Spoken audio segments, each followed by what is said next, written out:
Personas que casi fueron asesinadas, ¿cómo lograron escapar? Trabajé como portero de seguridad en un bar y más de una vez tuve que lidiar con borrachos que se ponían violentos. Con el tiempo me volví bastante bueno esquivando botellas que la gente lanzaba. Un día recibí la típica llamada para que sacara a alguien del local. Era lo de siempre, acompañar al tipo hasta la salida después de que ya había bebido demasiado. Lo agarré del hombro y empecé a llevarlo hacia afuera. Antes de darme cuenta de lo que estaba pasando, el tipo sacó un cuchillo y me apuñaló en el muslo. Después intentó lanzarse hacia mi garganta para rematarme, pero justo en ese momento otro cliente del bar intervino y le rompió una botella en la cabeza. Al final solo necesité unos cuantos puntos y caminé de forma rara durante unas semanas, pero me recuperé sin problemas. Desde ese día, ese cliente siempre tuvo bebidas gratis en el bar. Lo único que le molestó después de golpear al tipo con la botella fue decir, bueno, ahora ya no tengo cerveza. Eso sí que es un poco triste. Suscríbete. Mi exesposa estaba al volante de su coche con la puerta abierta. Yo estaba parado entre ella y la puerta, intentando hablar con ella. De repente puso la marcha atrás con fuerza y salió disparada del estacionamiento, la puerta me golpeó y me empujó hacia atrás. Luego aceleró a fondo directamente hacia mí mientras yo intentaba levantarme del suelo. La única opción que tenía era saltar sobre el capó del coche. Logré enganchar los dedos de una mano en el borde del capó, cerca del parabrisas, y me agarré con todas mis fuerzas para no caer. Al final me lanzó fuera cuando tomó una curva dentro del complejo de apartamentos, y terminé golpeándome la espalda y la cabeza contra el borde de la acera. Ella huyó antes de que pudieran encontrarla, pero más tarde la localizaron los SP de la base donde trabajábamos. SP significa Security Police, es decir, la policía de seguridad o policía militar encargada de mantener el orden dentro de las bases militares.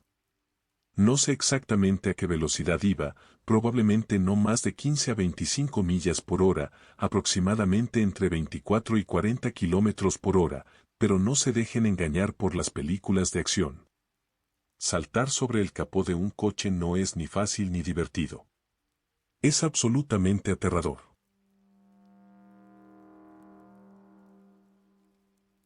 Una vez fui secuestrado. Me golpearon y, mientras estábamos dentro del vehículo, el hombre que me tenía retenido me apuntó con un arma en la cabeza. En ese momento decidí no oponer resistencia.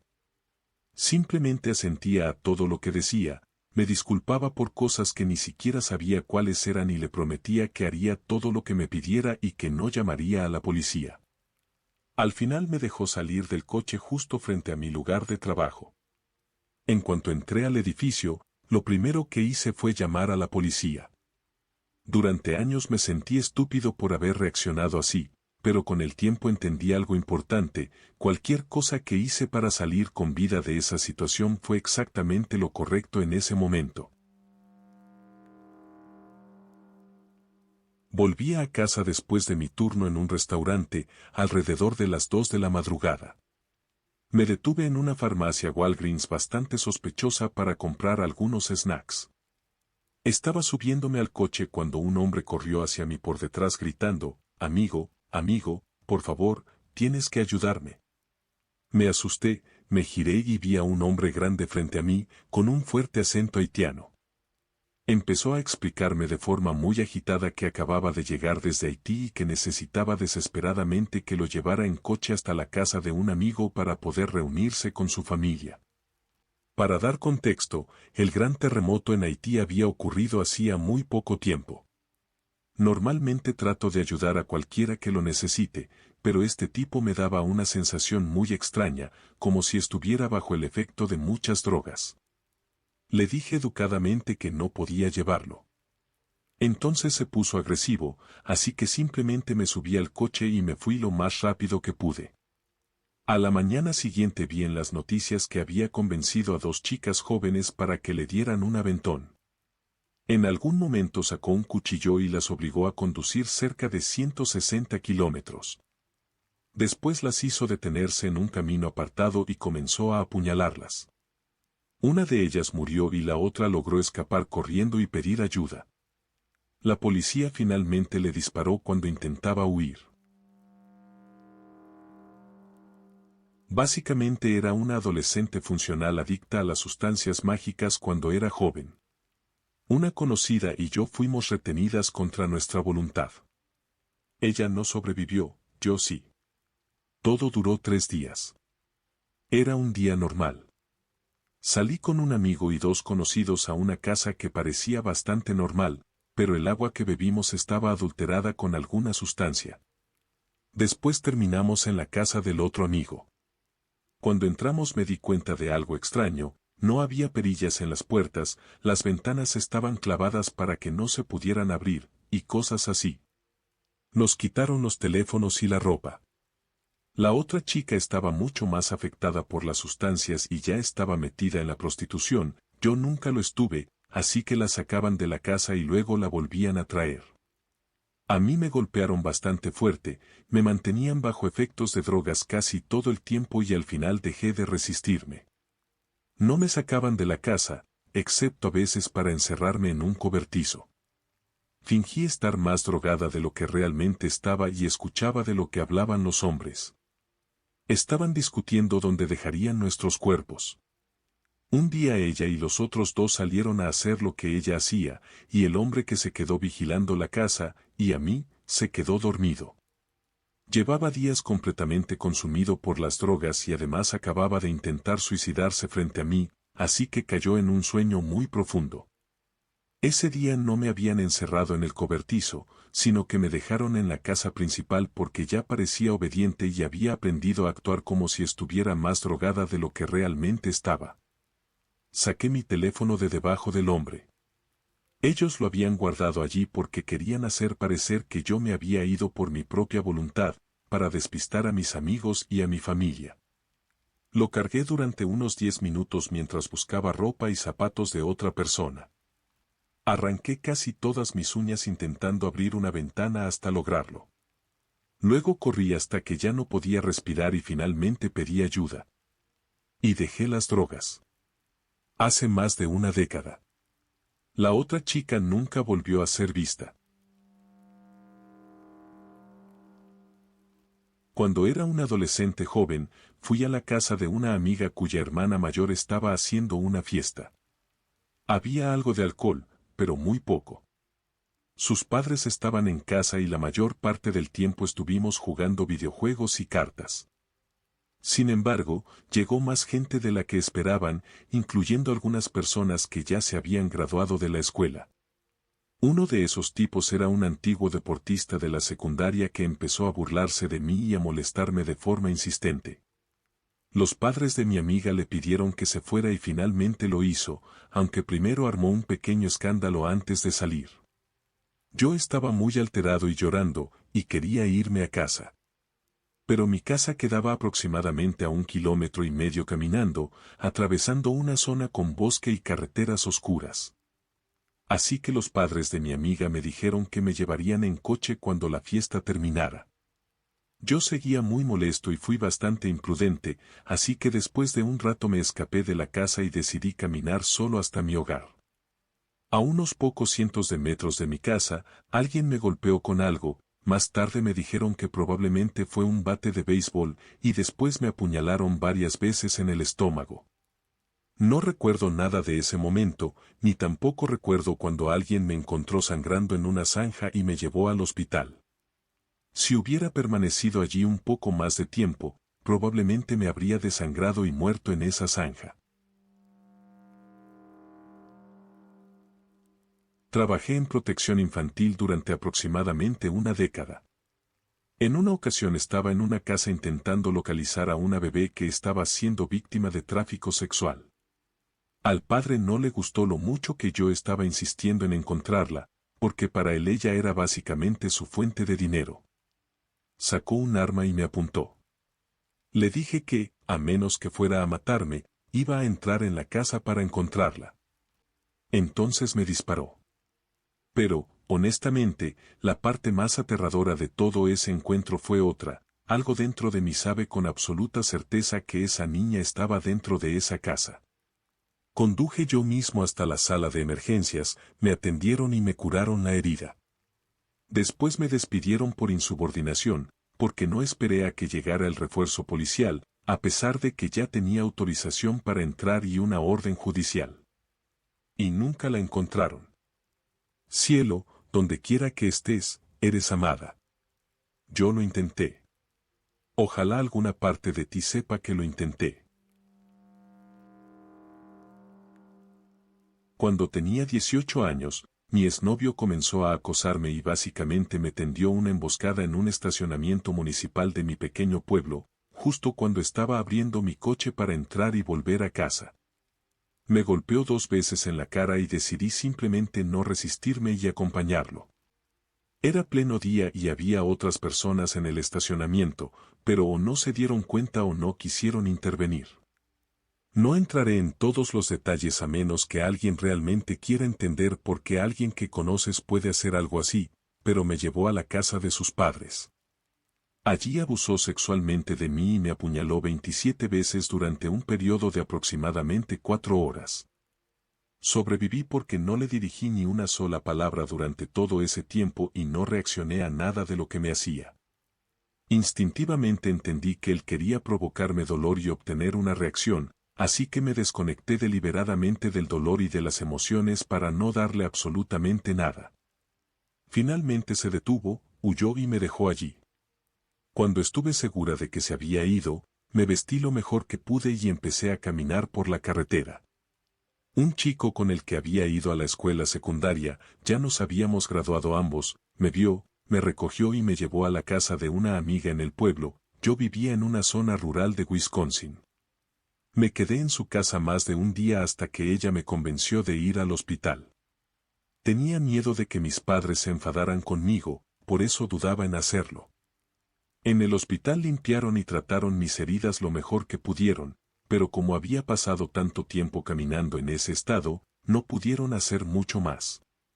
Las heridas no habían penetrado lo suficiente como para dañar mis órganos internos, pero muchas sí alcanzaron las capas de músculo.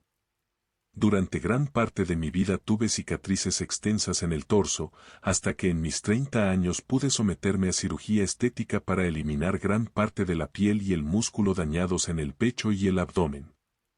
A mi acosador no le pasó nada.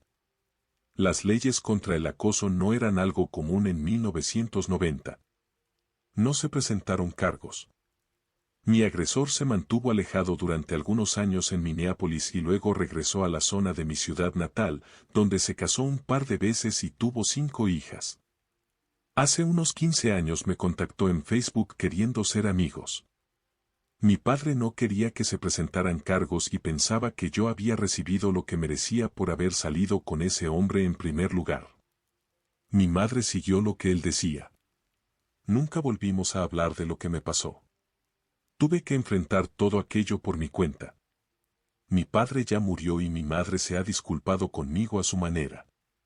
Aún así, hasta hoy no hablo con ella sobre esto porque se siente muy culpable y devastada, y sinceramente no quiero hacer nada que la haga sentirse peor. Durante muchos años ella se sintió controlada por mi padre, hasta que finalmente se divorció de él después de 35 años de matrimonio. En los últimos 15 años he ido a terapia y me ha ayudado. Pero gran parte de lo que he hecho para sobrevivir y seguir adelante ha sido dedicar mucho tiempo a ser honesta conmigo misma y a reflexionar profundamente sobre quién soy. Intentar conocerme lo mejor posible. Ese proceso comenzó en el mismo momento en que me subí al coche con el camino a la casa de sus padres y no se ha detenido desde entonces. Sobreviví porque no le di a mi agresor lo que quería, aunque obedecí lo que me pedía.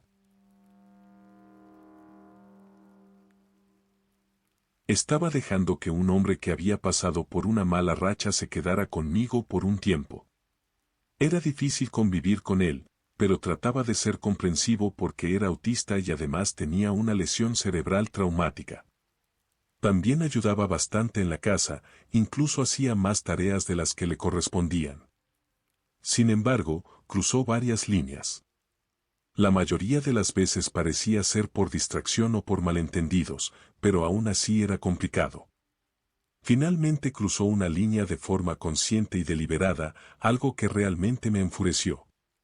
Así que más tarde ese mismo día le dije que tenía 24 horas para irse de mi casa. Como esperaba, perdió completamente el control. Empezó a gritar, a amenazar, a llorar e incluso me golpeó algunas veces. Yo grabé todo y traté de reaccionar lo menos posible. Finalmente irrumpió en mi dormitorio con un cuchillo. Cuando decidí echarlo de la casa no pensé que llegaría a ese extremo, pero sabía que era una posibilidad y estaba preparado para ello. Por eso tenía mi pistola conmigo. Por suerte tuvo problemas para abrir la navaja y creo que dudó un momento después de lanzarse hacia mí. Eso me dio tiempo suficiente para sacar el arma. Cuando se dio cuenta de lo que estaba pasando, salió corriendo hacia el otro lado de la casa. Yo salí al porche y llamé a la policía. Cuando llegaron, él les contó una historia completamente diferente y al principio parecían creerle más a él que a mí. Incluso después de todo eso, cuando salieron de la casa para ponerme las esposas, les dije que tenía un video de lo que había pasado. Me dejaron mostrárselo y eso cambió la situación muy rápidamente. Tuve una primera cita con un hombre llamado Gab en 1971. Nos habíamos conocido el día anterior cuando yo caminaba por el complejo de apartamentos donde vivía. Él también vivía allí. Condujimos hasta un restaurante elegante en Jacksonville Beach, Florida. Tenía un Corvette naranja con un teléfono entre los asientos. En la década de 1970 eso era algo muy inusual. Durante la cena me contó cosas sobre sí mismo. Dijo que formaba parte de la familia propietaria de Seagram's, una conocida empresa de bebidas alcohólicas. También dijo que era un brujo y que tenía un aquelarre en Atlanta, Georgia. Además, tenía un pequeño avión que él mismo pilotaba. El personal del restaurante lo conocía y lo trataban con mucha deferencia. Yo tenía solo 20 años y ni siquiera sabía que era Seagram's. Asentía y sonreía, pero me sentía incómoda. Después de cenar dijo que me llevaría a casa, pero en lugar de eso condujo hasta una pequeña pista de aterrizaje abandonada en medio de la nada. Estaba muy oscuro y solo se oían grillos. Se bajó del coche sin decir una palabra, caminó hacia la parte trasera y abrió el maletero. Mirándolo ahora, sé que deberían haberse encendido todas las alarmas en mi cabeza, pero no ocurrió. En cambio, metí la mano en mi bolso buscando un pequeño peine, pero por accidente saqué un cuchillo pequeño de cocina. Solo estaba en mi bolso ese día porque había llevado almuerzo desde casa y lo usé para pelar un durazno. Me sorprendí al darme cuenta de que tenía un cuchillo en la mano. Gab regresó y se inclinó hacia mí con un brazo escondido detrás de la espalda. Me vio sentada allí, sujetando el cuchillo. Se enderezó, caminó de nuevo hacia el maletero, lo cerró y volvió a entrar al coche. Nunca sabré qué tenía escondido detrás de la espalda. Me llevó de regreso a mi apartamento y el resto del trayecto fue tranquilo. Cuando apagó el motor se aseguró de mostrarme que el reloj del coche marcaba exactamente la medianoche. Me dijo que yo estaba destinada a él y que esa noche vendría a visitarme en mis sueños para hacer el amor conmigo. Yo me quedé despierta toda la noche. Tiempo después, la administración del complejo de apartamentos le pidió que se fuera porque tenía la costumbre de gruñirles a las mujeres mientras paseaba a su husky blanco. Cuando estaba en 8º grado, otro estudiante intentó apuñalarme en la garganta. La situación fue así, el profesor salió del aula durante unos minutos. No recuerdo exactamente por qué, pero eso no es importante. El amigo que estaba sentado a mi lado se levantó para ir a hablar con alguien al otro lado del salón, pero dejó todas sus cosas en el pupitre, incluyendo una tarea que ya había terminado y que debíamos entregar en la siguiente clase. La chica que estaba sentada delante de nosotros se dio la vuelta y la tomó. Aunque no éramos amigos cercanos, siempre había pensado que nos llevábamos bien.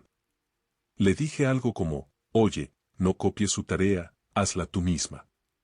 Lo dije en tono de broma, porque solíamos bromear entre nosotros y pensé que solo estaba revisando sus respuestas para compararlas con las suyas. Ella respondió de forma bastante brusca, ¿por qué no te metes en tus propios asuntos? No sé por qué lo dije ni de dónde salió, y realmente me arrepiento, pero simplemente solté, ¿por qué no vas a comerte una dona? Tampoco sé de dónde salió eso, tal vez de alguna serie o caricatura que tenía olvidada en la mente, pero no hay excusa real para haberlo dicho. Entre nosotros era común bromear, pero nunca antes me había burlado de su peso. Ella no respondió. Simplemente se levantó y se fue. Me quedé sentado un par de minutos más hasta que escuché a alguien al otro lado del salón gritar mi nombre seguido de «cuidado». Todavía estaba sentado en mi pupitre. Giré la cabeza justo a tiempo para verla detrás de mí con el brazo levantado, lanzándolo hacia abajo en mi dirección. Se había levantado para afilar su lápiz y luego volvió por detrás para intentar apuñalarme en la garganta. Logré levantar ambos brazos a tiempo para detenerla y desviar un poco la trayectoria del lápiz, pero aún así me rozó el cuello, raspando la piel y causando un poco de sangrado. Por suerte no llegó a clavarse directamente en mi garganta, que claramente era su intención. Me quedé allí sujetando el brazo con el que sostenía el lápiz mientras ella me golpeaba la cabeza con la otra mano durante varios minutos. Hasta que un par de profesores entraron corriendo al aula al escuchar el alboroto y lograron separarla de mí. Al final, solo fue suspendida una semana, aunque cuando regresó la sacaron de mi clase. Yo minimicé un poco lo ocurrido cuando hablé con los administradores de la escuela, porque me sentía culpable por lo que había dicho y porque, además, realmente pensaba que antes de eso nos llevábamos bien. No quería que la expulsaran cuando faltaba menos de un mes para que terminara el año escolar. Después me enteré por otros compañeros que ella había matado a su padrastro cuando era más joven, después de haber sufrido durante años abusos físicos graves por parte de él.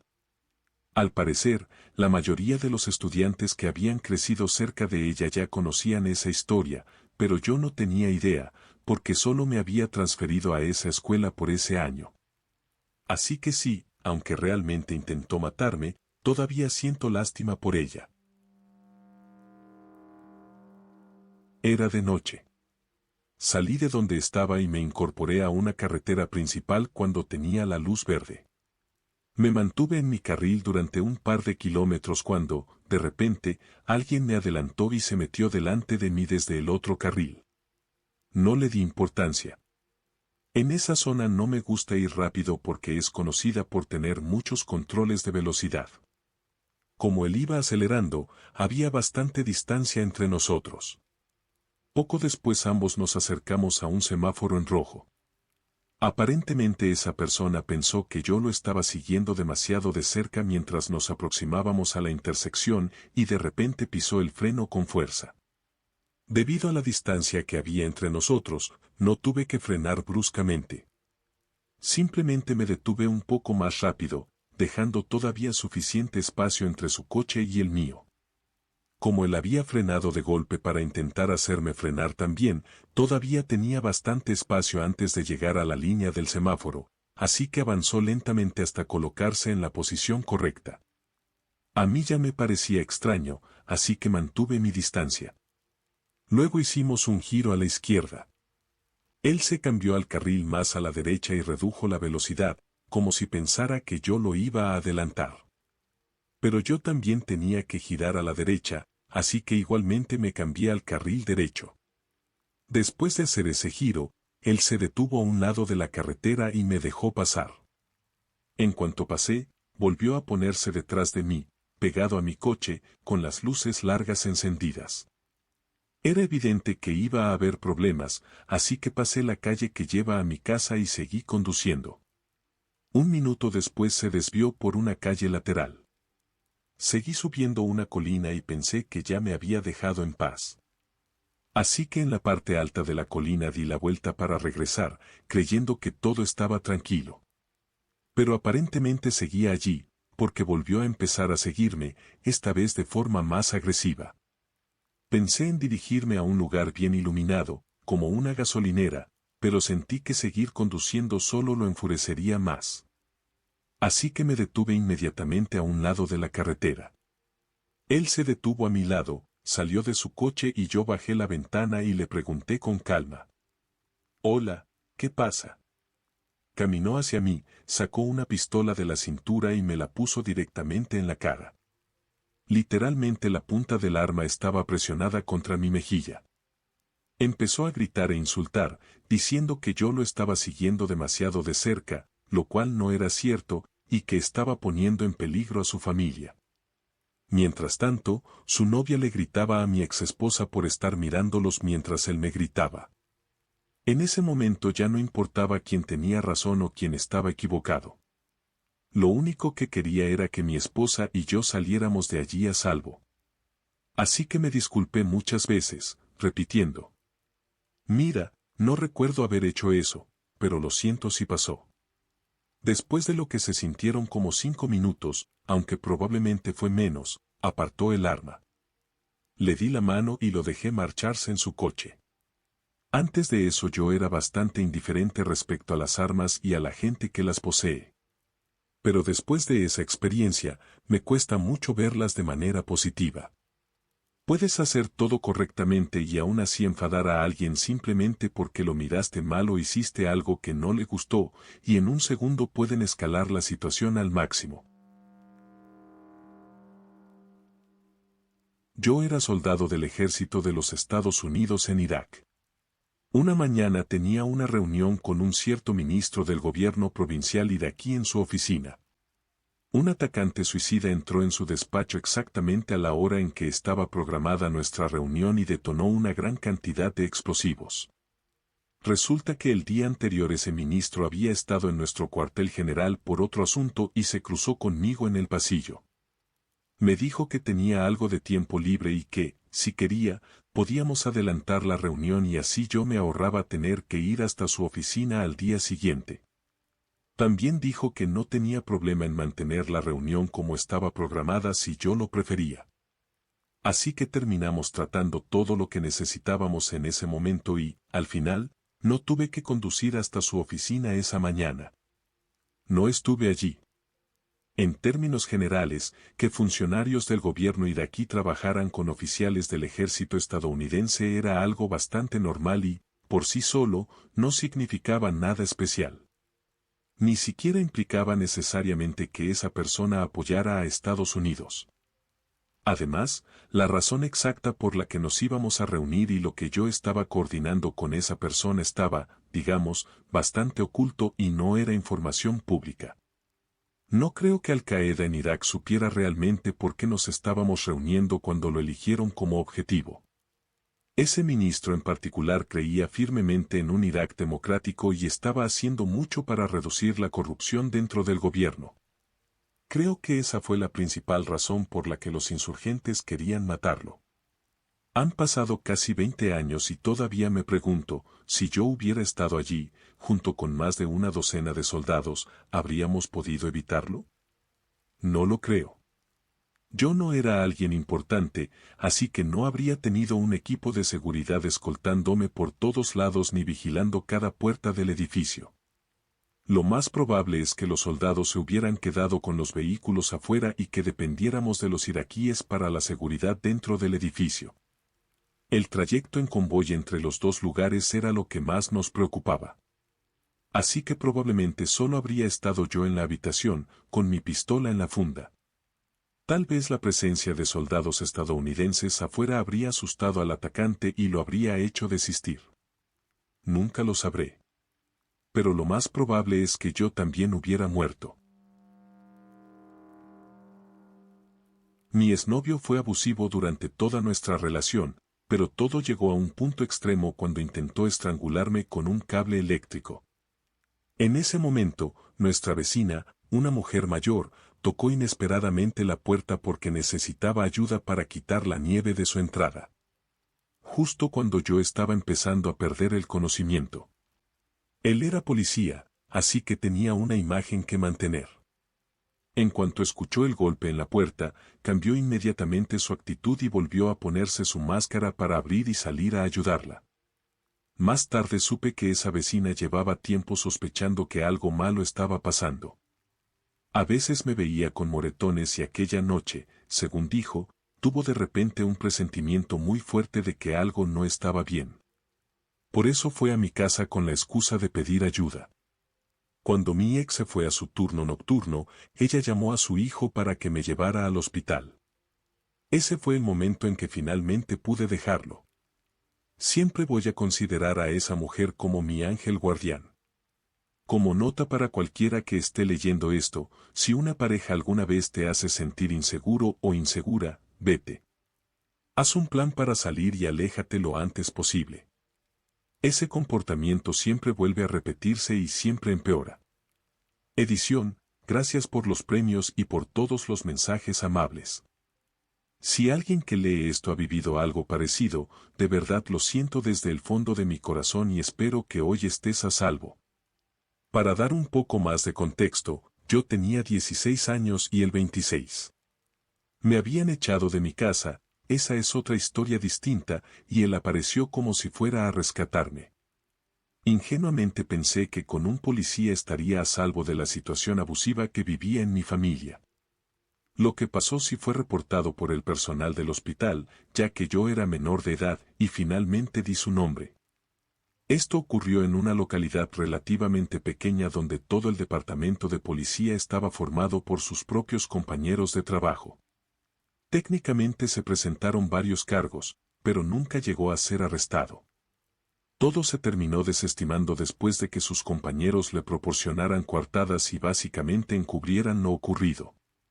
Hace un tiempo publiqué en un foro sobre violencia doméstica algunos fragmentos de los reportes como prueba de lo sucedido.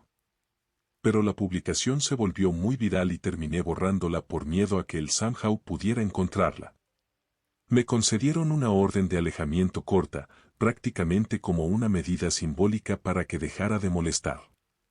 Aún así, otros policías seguían intimidándome en la ciudad y él me acosaba usando números falsos para que nada pudiera vincularse directamente con él. En cuanto la orden expiró, empezó otra vez a seguirme físicamente. Han pasado muchos años desde entonces. Me mudé a más de medio país de distancia, cambié legalmente mi nombre, cambié mi número de teléfono al menos una docena de veces y, si alguien busca mi nombre en Internet, prácticamente parece que no existo. Aún así, de vez en cuando vuelve a aparecer alguna carta inesperada o mensajes de números falsos, como una forma de decir sigo aquí y te estoy observando. Ya casi no me afecta, por extraño que suene. Con el tiempo uno se vuelve insensible a ese tipo de cosas. Básicamente he tenido que aceptar que probablemente nunca va a dejarme completamente en paz.